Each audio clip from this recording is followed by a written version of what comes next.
O sindicato da CIGA mobilizou os traballadores da empresa Vertifil de Moraña para loitar contra o despido dun traballador. Segundo indican, a compañía comunicou a decisión ao empregado de forma repentina alegando motivos disciplinarios.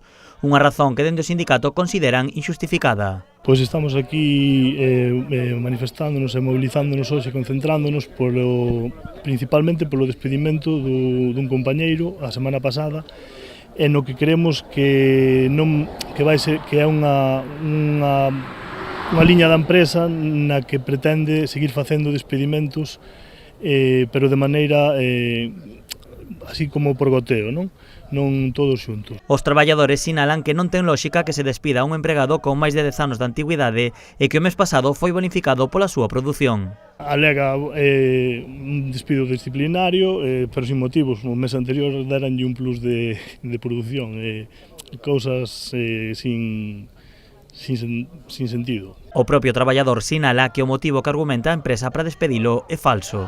Por eso que non se entende, é unha cousa que non se entende. Eu, xa che digo, deixoume sorprendido, porque ademais estaba traballando, tiña xente de baixa, estábamos facendo máis do que debíamos facer sempre, non? Porque ao final tes menos xente, estás facendo igual o traballo. E sorprendeume moito.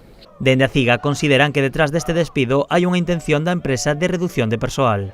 Polo que temos fundadas sospeitas de que vai ser un goteo de despedimentos, porque como xa se nos dixera, fai un ano que se pretendía adelgazar a estrutura da empresa.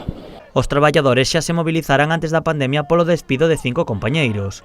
Os ERTEs evitaron máis despedimentos, pero aínda así, ata outros 10 compañeiros deixaron a empresa sen que ninguén os relevase, aumentando a carga de traballo dos empregados restantes. O que é o volumen de traballo non baixou, pero temos menos xente.